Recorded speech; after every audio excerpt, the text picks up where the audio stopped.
જય સ્વામિનારાયણ. વાલા ભક્તો, બગસરાના પાવન ભૂમિ ઉપર જ્યાં નવ્ય દિવ્ય અને ભવ્ય મંદિર નિર્માણ થયું છે, એમના પ્રાણ પ્રતિષ્ઠા મહોત્સવ આગામી તારીખ 11 જાન્યુઆરીથી 19 જાન્યુઆરી સુધી ચાલવાનો છે. જેમના પ્રેરક છે લક્ષ્મી સ્વરૂપ સ્વામી અને એક કથાના વિદ્વાન વક્તા પરમ શ્રદ્ધેય વિવેક સ્વરૂપ સ્વામી, જેઓ પહેલેથી જ પ્રાકૃતિક કૃષિ સાથે સમગ્ર ગુજરાતમાં જોડાયેલા છે. અને એ આ કથાની અંદર ખેડૂતોએ શા માટે આવવું જોઈએ એવા ગુજરાત પ્રદેશના પ્રાકૃતિક કૃષિના કન્વીનર આદરણીય પ્રફુલ્લ દાદાને હું વિનંતી કરું, ગુજરાતભરના ખેડૂતોને આ ઉત્સવમાં જોડવા માટે આમંત્રિત કરશો. 11 થી 19 જે પ્રાણ પ્રતિષ્ઠા મહોત્સવ છે, ઉત્સવ ઉજવાય છે, એનું મુખ્ય કારણ તો સ્વામિનારાયણ ભગવાનનું હોય છે. પણ મને લાગે છે કે આખા ગુજરાતમાં પ્રાકૃતિક ખેતીનું જો શ્રી ગણેશ કર્યા હોય તો બગસરા મંદિરે કર્યા છે. વિવેક સ્વામીએ એની કથા પણ આખી કથા ગૌ કથા રાખીને કથા પણ કરી છે.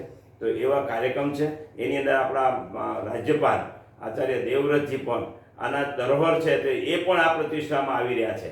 તો આપણે બધા ખેડૂતો ગુજરાત આખામાંથી આપણે આમાં હાજર રહીએ એ મારી લાગણી છે.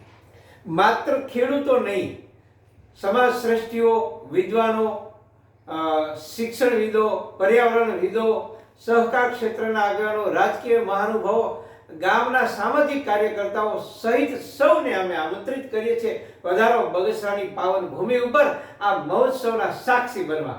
જય સ્વામિનારાયણ.